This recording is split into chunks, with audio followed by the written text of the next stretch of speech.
What's going on, everybody? Welcome back to our real estate and construction channel down here in the beautiful state of Texas. And today we have a wonderful guest from Dallas. We have Solomon Floyd. How you doing today, Solomon? Doing well. Thanks for having me. I really appreciate it, Aaron. Yeah, absolutely. I know this is been in the works for a little bit. I know we connected, and I'm excited to have you on the show and talk about what you do. Yeah, absolutely. I'm glad to be here on this amazing day and this amazing time, and happy that I get to have the opportunity to do this. So thanks for having me.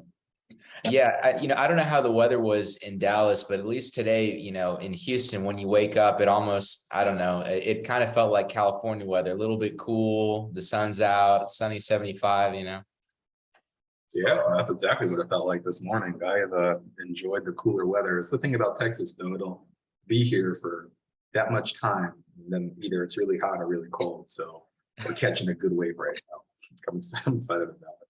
Yeah, absolutely. And I can't complain about it. I mean, if it's here, you may as well enjoy it. But curious about you, Solomon. If you wouldn't mind, would you introduce yourself, please? Sure thing. So my name is Solomon Floyd. I'm the owner of Reunion Investments, the owner of Archway Development, and now the main proprietor and fund manager for the Reunion Maximize Wealth Fund. And all that means that we are a group that specializes on niche markets and niche opportunities. So we only focus on tertiary markets and military economies, both investing, building, and distributing wealth through. That makes it a lot easier for us, knowing that one, our target market is always going to be able to pay their rent, but on top of that, knowing that they are always going to be underserved, which means nothing but opportunity and upside for my firm and our investors. Solid, very good. I guess another thing about the mic as well, we kind of having the same issue. Same thing again. Yeah. Let me see what I can do. It may be easier if I switch over this way.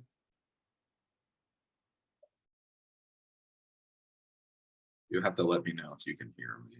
But yeah, no sweat. It's funny because it kind of goes back and forth. Like at first it was fine, and then now. I get it, bro. So I'm trying to make sure it doesn't happen. All right, can you hear me there? And can you hear me now? Can you talk again? Can you hear me now? Is that better? Yeah, it's a lot better. Woo. All right, back to it. So yeah, going back to it, Reunion Investments, Archway Development, and the Reunion Maximize Wealth Funds are three of our ways of making sure that we ensure true capability in the market by meeting demand, investing in the demand, and then building the demand as well as managing it. And those things have been very helpful for us as we grow and really grow our investors' capital in these markets that are super off the beaten path. But that's our whole thing about Reunion is, we're all about going places where other people are not. Yeah, absolutely. And, especially now, I know with interest rates and just different corrections in the market, kind of going into uncharted waters like that, it can be very overwhelming and scary for some people. It can be. And that's one of the things that I think, we really strive to focus on is my team travels well, but on top of that, every market that we've ever touched, we have teams living there. We have people who are in the market, understand the market, who we hire in market as an effort to definitely stimulate and move local economies. And it makes it that much easier for us because we know what we're building for the people who are building. I'm not speculating that I need to build X amount of homes. I can just take a poll and know that I need to build 45 homes because 45 people are ready to buy homes. It's not the biggest number on earth, but for the right investment, for the right opportunity, for the right people, it truly does move the needle. Yeah, absolutely. All about moving the needle. And I'm curious about you and your background as well. Could you maybe talk about where you grew up and, growing up, did you see yourself in this line of work, in this part of the business? Oh, no. Easy answer, no. Definitely not. Definitely not. No, I didn't see myself here, but growing up, I grew up in between Dallas, Austin, and Fort Worth. And as great as that was, it didn't really teach me all that much. Those weren't super formative years for me, other than knowing that I was poor and I didn't know how to really internalize that. It wasn't until we moved back to Dallas after Fort Worth, where I joined this private school. And, relatively wealthy private school that I'm going to, and I'm meeting these kids for the first time who are getting picked up in Mercedes, Benz, BMWs, Ferraris, Porsches, cars that I would never have seen before. And I think what really led for me there was a matter of getting connected and being able to speak like a wealthy person, I'll put that in quotations, but more in the sense of being able to connect with more people who had earned something. And so my parents will usually tell me, like, we were kind of worried about you because you didn't hang out with people your age, you hung out with their parents. And I was like, yeah, because their parents had the keys to the wealth. Like, hey, this is a very nice house. How'd you get this thing, right? And same words are always the same, but the moral of the story goes for each adult who I asked, right? Hard work, I was the best at what I did, and nothing was going to stop me. And I really idealized that and put that into play. Fast forward, I go to boarding school and I start my first couple of companies in high school. Each one of them fails but one. And I ended up moving it along. And I ended up selling it, not for a lot of money, but selling selling your first company. I go to college, I drop out of college, I join the Air Force. And in the Air Force is where I learned that there's this market of people who are not at all cared for. They are marketed to, and when they are marketed to, it's very shameless. It's done on Memorial Day, Veterans Day, 9/11. It's not really done on a day-to-day basis. Then on top of that, they are not cared for on the housing. So the first thing they teach in the military is, here's what the government pays for. Pay for housing. We pay for food, we pay for gas, we pay for everything you can possibly name. At the time, that translated to me as like, wow, okay, so we're taken care of. Just because you get paid for something doesn't mean that someone's supplying you the thing you need to pay for. Just because they paid for housing did not mean that there was quality housing to pay for. So while you may be getting paid for housing, it doesn't matter if the government takes all of your money to pay for this house that was built in the 60s and has never been upgraded, right? So you don't really feel like you're getting this bang for your buck. So you feel like you're making less, you feel like you're living in less. That doesn't build morale in the military very well, or just ever, right? So what I started doing was buying these homes and I started transforming these little tiny single family homes, right? I would take all 3 bedrooms and I'd make them into master suites. So they all had a bathroom, they all had a shower, they all had a sink, they all had a closet. Nothing super glamorous. I would then get rid of these old garages that you could barely fit a car in, and I would make it a little bit bigger and give them a laundry room with 2 sets of washers and dryers. I would give them a kitchen that was a little bit bigger, 2 sets of everything in the kitchen, and I would rent out each room for $950 a month versus I'm renting out that exact same house in the single family configuration for $950 in total. And with that, I learned that as long as the place was better than every other place to stay, and that really wasn't a huge qualification, right? Like I'm not building and renovating homes that are, to Dallas standards, like top of the top, right? I'm not doing that. I'm doing homes that were really popular back in Dallas like 3, 4 years ago, because that is what sells, that's what moves. And realistically speaking, that's what my people can afford. So every home that I build is sub $300,000. I buy my property, right, for 35 grand. And I can either fix it up for another 65 or tear it down and build 6 homes on it at 175 a home. Yet I can still sell those homes to my military members for 260, 270 a piece. And with that being the case, it's affordable housing where not only does my investor win, right? The homeowner wins and then I win. It's a triple win scenario where I don't need to really take advantage of the fact that people are moving to this market in such a fast, uncontrollable, unforeseen way, right? I can literally build for the people who need to be built for without affecting the market in such a drastic way, because where a lot of investors go wrong, is they think I'm going to buy the house next to me because it's a great opportunity. While that may be the truth, if the house next to yours is, a house of an old granny who's lived there for 60, 70 years, you have to really factor in the concept. Once you buy this woman's house, where is she going to go after that? Once you buy these people's homes, where do they go after that? And the answer is they don't stay in places where it gets too expensive, they move. And so for me, I've focused a lot of my time and energy on building the city of Wichita Falls as one example, as this sanctuary city for the middle class to be able to retreat to avoid this huge price gouge. Because pricing is set only because the person next to you thinks they can sell their home for significantly more money than they bought it for. We don't do that in a market like Wichita Falls, where we can really contribute to the economy and the community. I think that's more important than making a lot of money from just the one deal. I'd like to make medium amounts of money from 100 different deals, if that makes any sense. No, crystal clear. And, you made an interesting distinction between, believing you have something and then, what's actually there, right? So, I guess in the military, you were saying, hey, you're given this housing, but you don't know that maybe, it was built in 1960. There could be water damage. There could be whatever sort of problem to it. So, it's neat that you were able to really fill in that gap and provide a solution.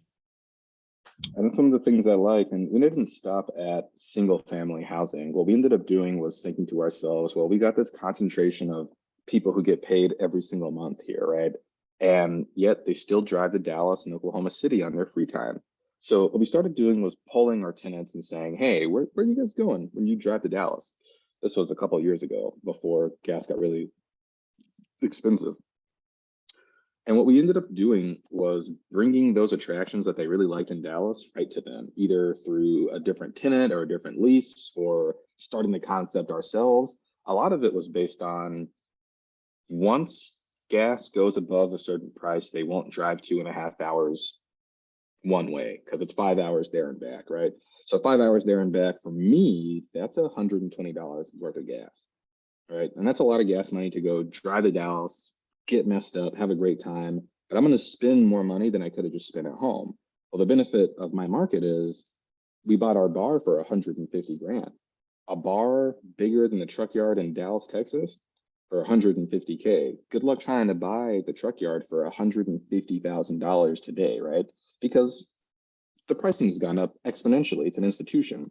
So what we did was we took a truck yard concept, right? We bought this bar, we built some homes down the street from it, and we turned it into a place where military members could go and our tenants could go and walk and drink without having to go all the way to Dallas. Now you're seeing less of them traveling, less of them spending that money.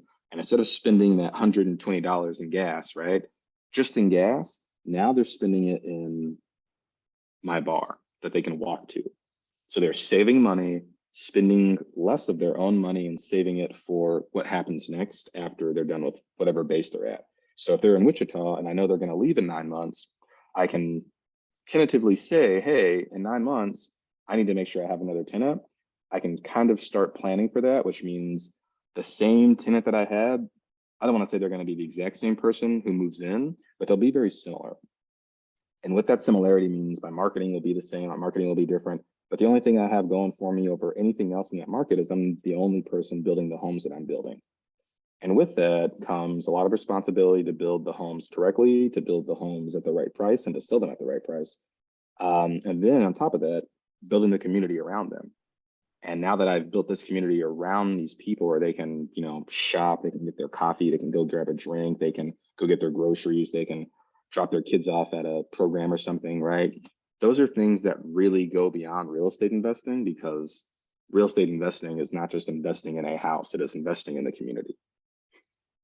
Yeah, absolutely. And you made a really neat distinction there, talking about that sense of community, right? And it especially seems, at least after these past few years, people are kind of starving for that. And, whether it's Houston or Dallas or wherever, it's almost like what's happened over the past few years has really, shook people up psychologically, but also in a way really made you think and reevaluate urban planning. That's exactly it. And I think, I'm not an architect and nor do I have a degree in planning, right? But I think when you take the examples of the happiest places on earth, what do they have a lot of? They have a lot of community events. They have a lot of walkability. They have a lot of green space. Most people don't drive unless they're really going somewhere, right? And so as much as I would love to replicate that in a place like Texas where everybody depends so heavily on their car, I can only do it piece by piece. So again, I'm not going to go spend my money in a place like Dallas where I can buy one property for $400,000. I'm going to go take it someplace where I can buy 6 properties on the exact same street for the same $450,000. And now I've fostered a sense of community because I own an entire street. Don't get me wrong, it's a little bit more complicated than that, but by the time I've sold half of those 6, I've already bought the grocery store. I've already bought the taqueria. I've already bought whatever is down the street for those people to be able to walk down and mingle and be with the members who live with them. Because military members are very transient. So they may only be there for 3 to 5 years before they leave. And I think with that, that's really important because that 3 to 5 years determines whether or not they come back as retirees. And that's what I care about, capturing them on the back end.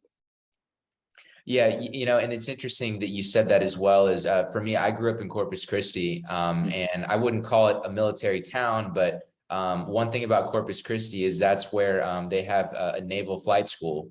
So, if you're in the Navy, you want to fly for the Navy, your training is at least part of it's in Corpus Christi. Yep. And it's interesting if you actually talk to, some of the older guys, they're already retired and out of the military. And they'll tell you, hey, the first time I went to Corpus Christi was 25 years ago when I met my wife. We got married and went all over the country and stationed in all these crazy places and came back home. And when we were empty nesters, we came back to Corpus Christi. So it's interesting you say that. Yeah, and it's a matter of just knowing what makes it worth it, right? Like you are going to retire, you're going to grow old in the place that made you the happiest. And I think that that's how cities and investors need to approach property. It's like, hey man, like who's gonna buy this house and who's gonna come back to it, right? Like if I build this house, are they gonna come back to it in 20, 30, 40 years, right? And be like, dude, that was our first place. That was our first place right there. Oh man, the taco place is still up, right? And so I get that sometimes where, don't get me wrong, I've been doing this for 8 years, but I'll get somebody who's come back after being away for 5 years, who's there for a retrain, or they finally got it out and they just decided to go back to Shepherd, to Wichita. And I'll get those people and they'll be like, man, like this has gotten better. And I love that feedback because it lets me know that as expensive as my goal is, right? And it's really not that expensive compared to what it would be in a bigger city, but as expensive as my goal is, it's a matter of can this provide them what they need? And I think realistically speaking, most of them are happier because of the options that are available. And I think if you build that community where people can just go and have a watering hole and decompress and not have to be in a car or be worried about work, and then they can just, do what they need to do and either walk home or drive home within 5 minutes, that's an incredible way to live to where you're close to everything. And I don't think that is a wide concept. I don't think a lot of people have that. I think people in cities have it, and we're very spoiled that way. But you go outside of a big city, and it's like, where's the nearest place to go drink? Like, you just came from there, man. What are you talking about? We got to go all the way to Dallas to go have a good time. And that's crazy to me because that means higher DUI rates, that means higher arrest rates, that means just more traffic. And I think if people really cared about investing, they would truly understand the makeup of a community and invest in what that community needs to make it worth it. You can still make the same amount of money, if not more money. You just need to listen. But what people are really good at is following what everybody's doing on Facebook, Instagram, and Reddit. So, it's not the most popular thing that I do, but I enjoy it and it makes everybody some really good money at the end of the day. Absolutely. And I'm curious, why do you think, I mean, maybe call it short, being a bit short-sighted, but why do you think a lot of those investors or builders that you're talking about, they kind of have that narrow short-term approach versus looking at the big picture and saying, hey, this is a whole community thing, right? For sure. I think it's two things, right? I think it's a matter of banks don't like risk, and the other thing goes into that people think like people like themselves. So a banker that lives in Dallas isn't going to lend in anywhere but Dallas. Why? Because people only think like people like themselves. Now they may lend around Dallas, right? Fort Worth, Prosper, they may really have a problem with Prosper, right? Prosper may be too far, but we'll put it like McKinney, Flower Mound. Those are areas that, if you say them, look like the rest of Dallas, right? And it comes down to this theory that I've always had and really abided by with our investing career. People think like people like themselves. I put it to you in the context of, do you think George Bush hates Black people? No, he's just never been poor. He's never had to live through a Category 5 hurricane, and he's never had to be a poor person going through that, right? If you really think about it, the city planning people, did they hate Black people? No, they don't hate Black people. They just have always had security. So who doesn't have $20 to get outside the city and go get a hotel for 5 days while a hurricane destroys everything? That's the thought process. And if you look at it, investors have this thought process that is, well, my buddy Dave made 300 grand off of one flip. I want to make 300 grand off of one flip. Yeah. That is the problem. You think like people like you. And so everybody flocks to a big city. But I tell you, the big problem with big cities is this: you're relying on these companies who don't own anything to subsidize everything, right? My neighbors, for example, my other neighbors, and everybody else around me, they all moved to Texas because their companies moved to Texas. But those companies don't own the land that they built their offices on. They don't really own anything.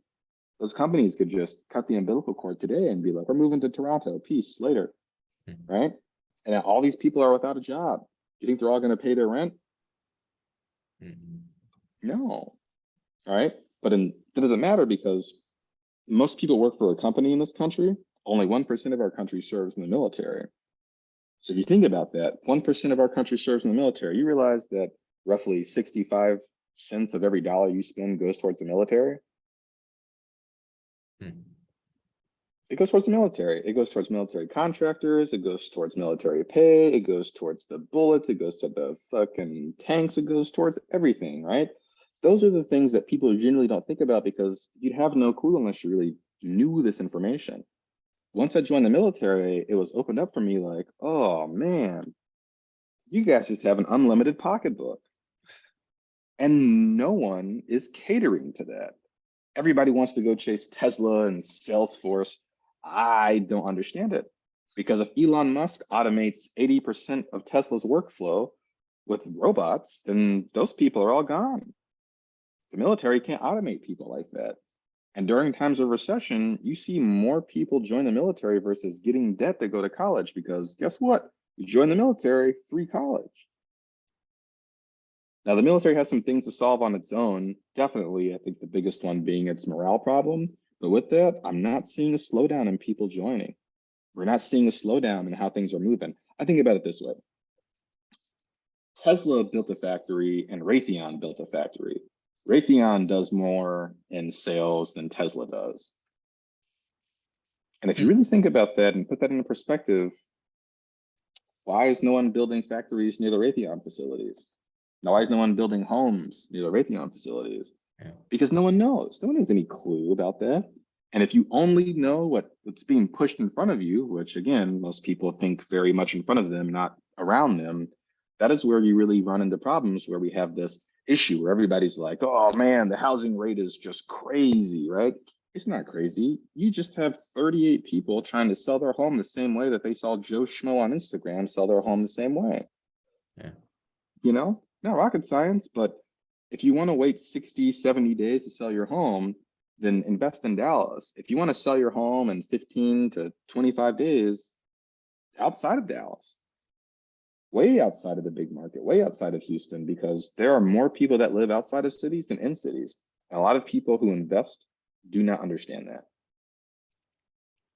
Absolutely. And that's so interesting as well. Kind of, I don't know what else to call it. Maybe a sense of conformity as well. That's the result of what you see on social media. Maybe you see, some sort of fashion brand, right? You see a guy with the nice shirt, the pants, and then you go to another page, you see nearly a carbon copy of that. And then you go to a real estate page and you see someone close a deal, and then his sister, closed a deal exactly like it, right? So that's interesting. But that's one in a million, right? There are a million real estate investors in Dallas, right? And instead of doing smart things like investing in REITs and real estate funds, they think to themselves, well, I don't want a 30% return. I want a 180% return. Yeah, man, but like, that's a tough ask. Like, that's a tough ask, right?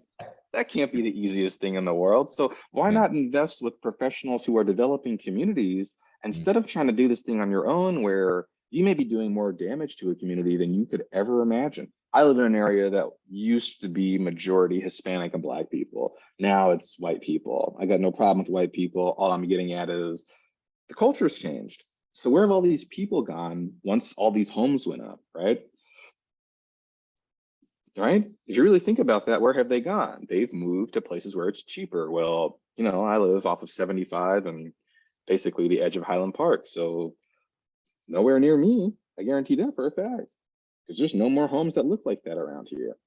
And I think that's one of the things that a lot of people don't understand is like, what about the other people you're asking to leave this house? Right? Sure, you can give them 300K, but after they pay down their mortgage and everything in between, they may have 70 grand left.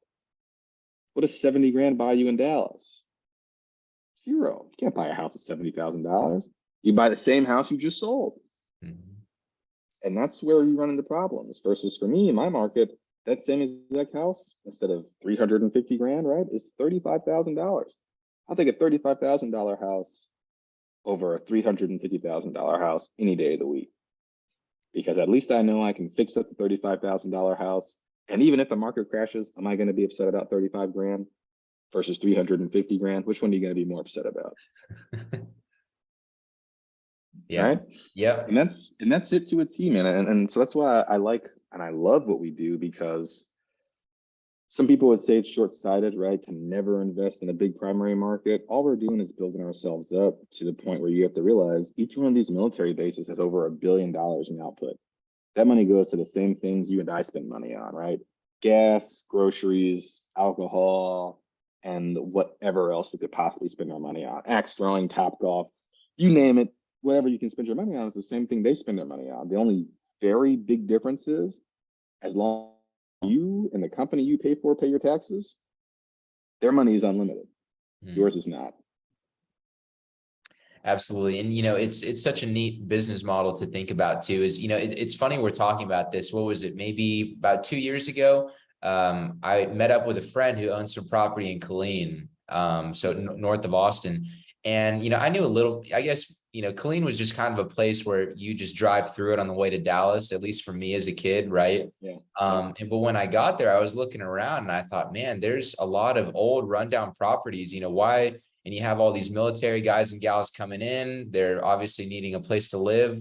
Why isn't someone doing something about this, right? And that's a lot of it, man. Is why isn't anybody doing about this? And so I think what these, again, real estate investors are really thinking is someone's choosing to live here. I don't invest where people choose to live because it's a choice to leave, right? I invest where people have to live.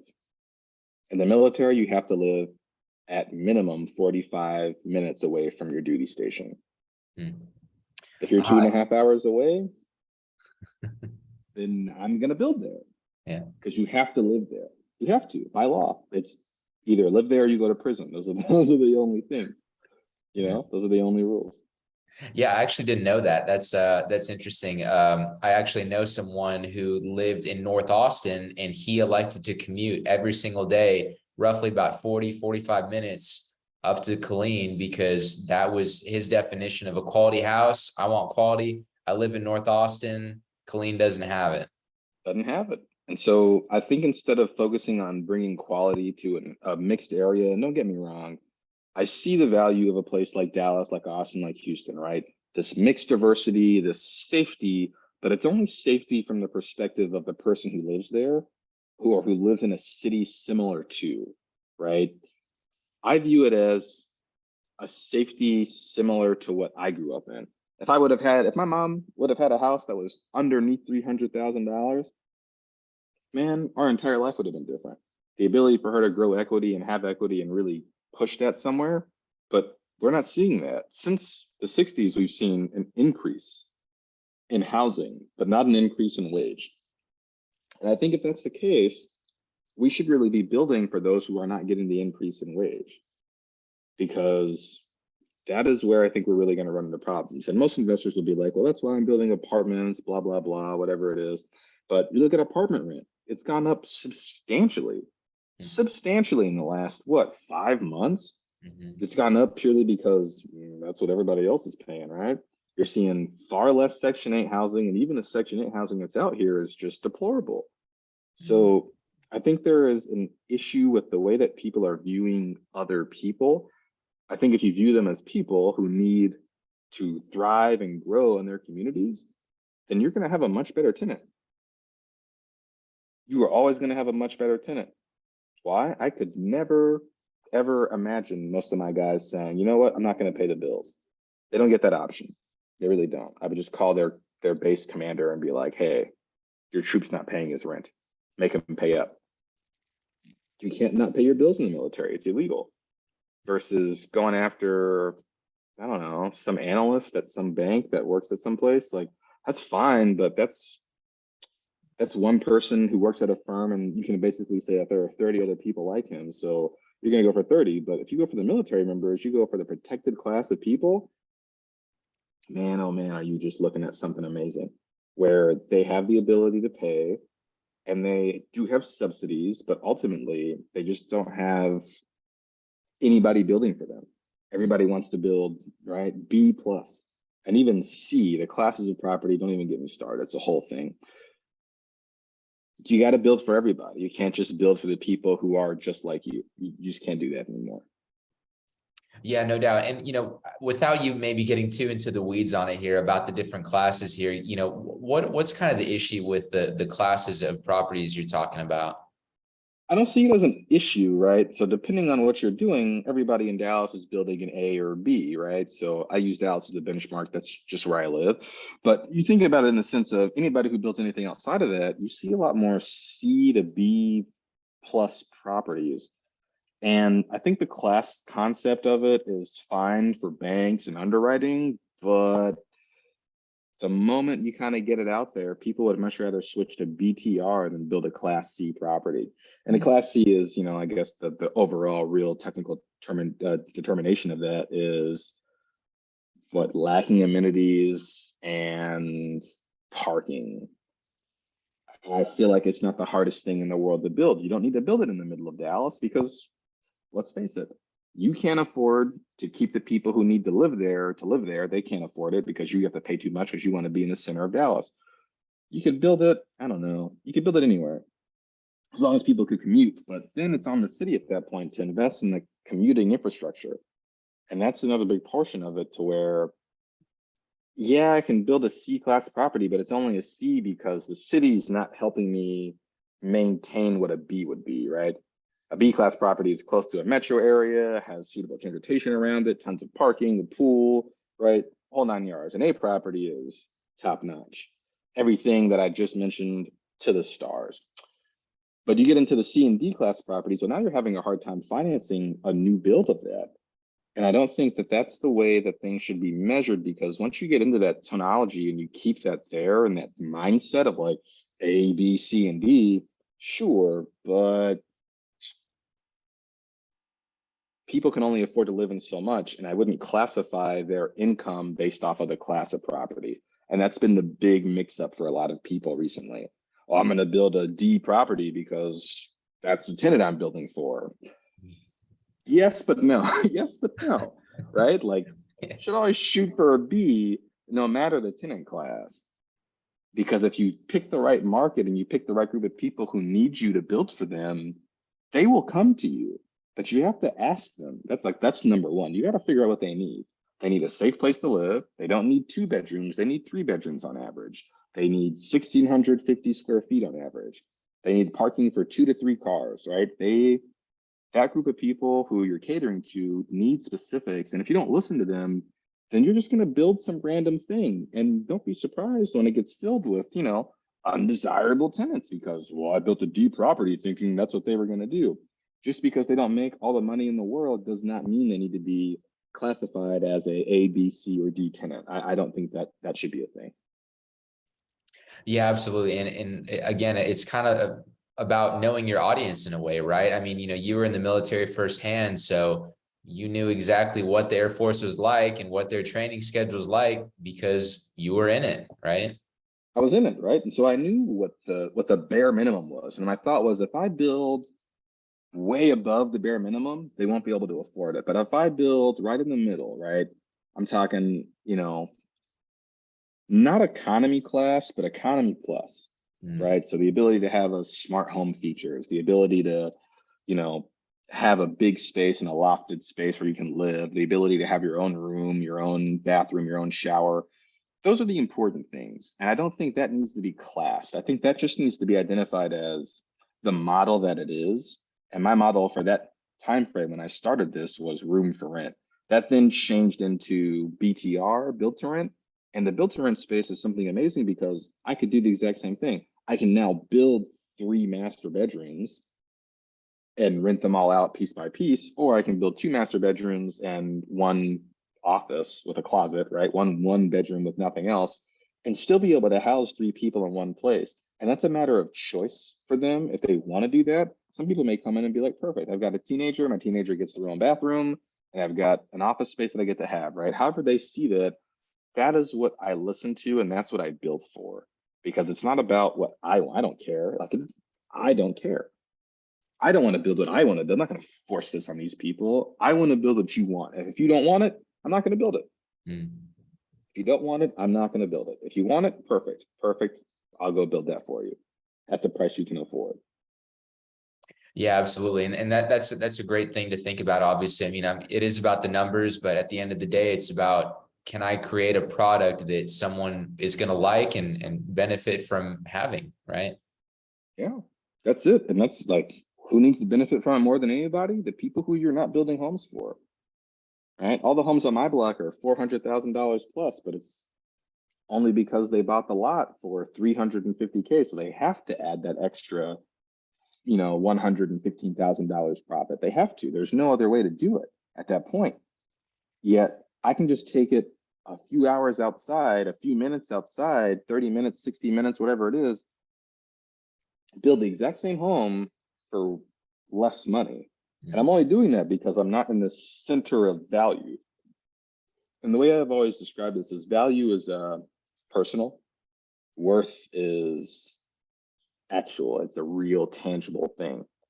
What is it worth versus what is the value? Value is a thing where you're like, oh, okay, well, yeah, like I think my home should sell for $600,000. Mm-hmm. It comes to you and tells you, well, your home is only worth $450K, right? Yeah. You see what I'm saying? Those are two very different things, and I don't think people understand that.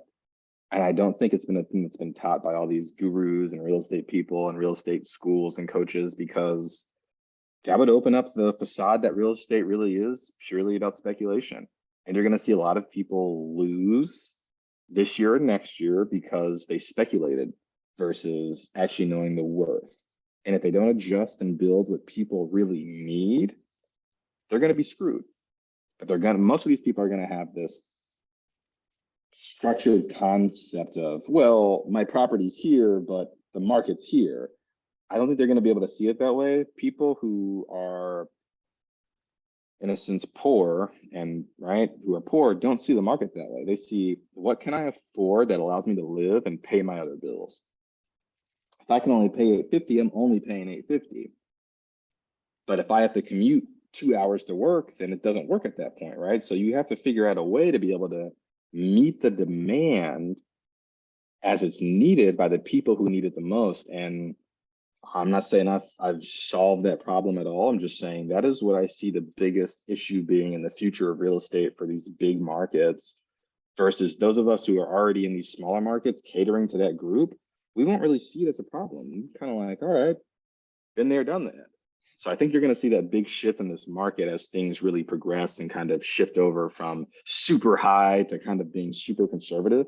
You're going to see way more people truly wanting to be in areas where they can afford living and afford working in, because you have to be able to factor in both. Working is not I get paid to do X. It's like I get paid to drive to work, live near work, and get my lunch near work. Those are the three things you get paid for.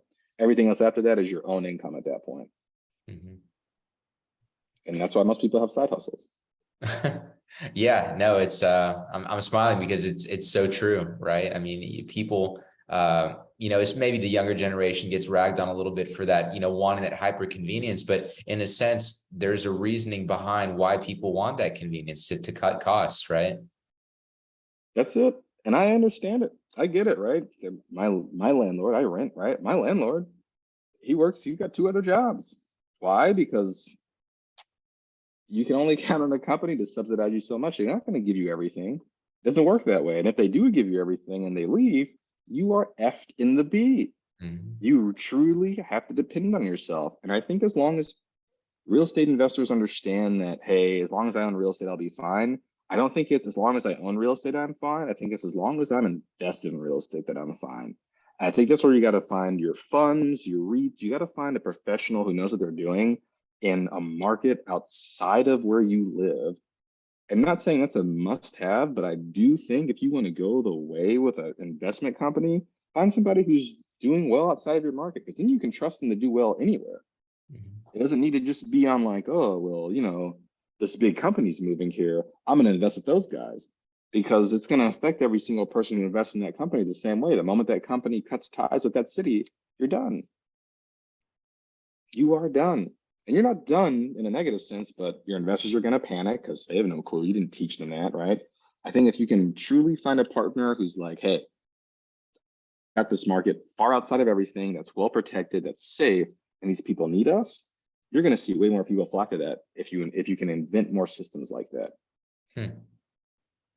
Absolutely. No, and I mean, there's a lot to be said for working for, you know, with someone who's local, but another thing to be said for, you know, people doing deals outside of your main market as well. So it can definitely relate to that.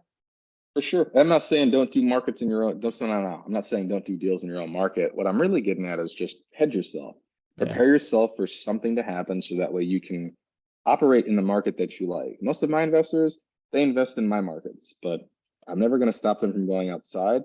And if they find something they like, at least they know, right? I've got this backed, hedged group who's always going to be protected and always going to have their money, so I can go buy whatever I want for the people who don't have their money. Because you're going to see a lot of deals go up where people aren't paying their rent.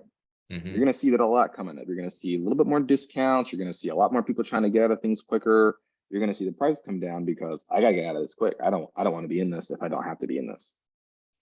Absolutely. And, you know, one thing that I'm curious about as well, it's funny, I was just talking to someone on Monday about this, but, you know, maybe investing in a different market, right, that you're unfamiliar with, you know, maybe the taxes are a bit higher. Maybe, you know, insurance premiums are higher. Have you ever seen any sort of taxes or insurance hold up your deals or affect the way that you underwrite? Those things haven't been issues purely because if I build if I build 6 homes and sell 3, I've got 3 taxpayers. Usually the cities that we work with are pretty good on that kind of thing, where it's like, hey, as long as you stick to this mix, right, of half and half or 45%, whatever it is, we'll help you with the tax abatements. It makes it that much easier for the renter side because my landlords get the tax abatement going through, and a lot of these cities offer this sort of service. But again, they really want to offer it to the developer who's going to come in and spend, you know, 60, $70 million in their area over a 5 to 10 year period. And that's huge. But if you don't work with the city and you don't work with these people to help you understand that, then you are going to be stuck paying the high tax rate, right? I'm not going to lie. Property taxes in Texas, they're high, but it's because we don't have the income tax requirements. So I think with that, right, you are going to see higher tax rates. You are going to see, I don't know that we have higher insurance premiums. I think they're on par with the overall market in Texas. But I will say the higher tax rate, it's not a deal killer as much as it is how many units do I need to build to mitigate this higher tax rate? And how many of these units do I need to sell to offset that for at least 3, 4, 5 years, at minimum 3 years, right? I think that's where investors should probably start looking is like, hey, if I build a duplex, I'm going to sell this first one to cover the cost of my second duplex. While I refinance the one that I own and keep as a rental, at least I have this cash set aside for my taxes. You need to start planning ahead and you need to start saving up more money to cover these things, because during a recession, during an economic downturn, this is when schools and cities decide, so when cities decide to build schools, to renovate public works buildings, all these different things. This is when you're really going to start kind of seeing a price increase or adjustment, I should say, in your tax bill as an investor. And I do think that that is something you want to pay attention to, as a matter of watching the times, what's going to need to be paid for. You're going to see prices go up. The fact that we are not paying higher school taxes right now is absurd to me. Teachers are having the hardest time finding places to live, or having a hard time finding supplies for their own classrooms that they have to buy with their own money. So yeah, expect that. Plan for that. You're going to see that come through. Will it be a deal killer? No, just plan for it in advance. Expect a, I don't know, 1.3% tax rate increase over the next 3 years. Expect that. Be ready for an increase because it's coming. It's the way it is. It's coming. It's getting more expensive to live until we figure out a way to make it less expensive to live. You're going to see a tax rate increase. It's just going to happen. That's right. And interesting choice of words. It's going to be more expensive to live until we find that solution, right? Which is basically what you're suggesting and kind of what you're leading the charge on, providing that solution. At least just getting out of areas where it's expensive. I don't want it to be expensive because it is, right? A 3.6% tax on a $600,000 property is significantly higher than a 3.6% tax on a $200,000 property. So why spend your time and energy focusing on how much can I squeeze out of these people to cover my now drastically higher expenses? Because guess what? My property value is higher, right? Versus, well, the same property in another market costs significantly less, and somebody can still pay the bills and I can still cover my cost. So you're going to sacrifice what, a 10% return gap versus just making the 10% and pocketing the rest of that. You're going to sacrifice it because you want to be close to where the party is. Yeah, it's not my thing. I just don't understand it. Yeah, no, I can definitely appreciate that fresh perspective there. Well, Solomon, is there anything that you haven't said for us that you'd really just like to hit home? Or, I'm curious, what's next for you? How can people help you right now? Yeah, I'd say if anything, for investors who aren't looking to get into the biggest markets, and again, you're looking to just hedge for a little bit, we have a product that hedges pretty well for most people. It allows you to take out your liquidity every 6 months, lots of BTR, a little bit of a hotel concept as well in there. So that way you are not sitting on cash, or rather, we're not sitting on your cash for too long, and you can have the ability to take it out every 6 months. That's a big product that we have that a lot of people have really started getting behind. You can invest in it through your IRA, 401k, or straight up cash if you really want. And that would be the best way for anybody to get involved in something like what we're doing is, again, look for a fund, look for a group of people who understand that it's not going to happen in a super big city. And don't get me wrong, if they have a portfolio that is, a couple hundred apartments in a big city, go for it. But you want to see that they are diversified, just like they would be on the stock market, throughout multiple different markets, through multiple different niches. If you want to diversify yourself, hook up with us. We are very good at helping. We also offer our consulting services as well, and our construction services to those who are looking to build. So, we offer a lot to people who are truly wanting more out of this economy.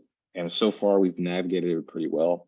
But other than that, that's really it. I really appreciate, you taking the time to have me here. Absolutely. No, and we'll definitely, for those of y'all listening and interested in that, we'll definitely have the links for the consulting and construction and just getting hold of Solomon in the show notes for certain. Absolutely. Well, I really appreciate it. Thanks for having me. Yeah, absolutely. No, it's been great having you. Talked a bit about your background, the military, you really filling in that gap and providing a solution there. And I'm excited to see what you're in the future. And thanks again for coming on the show.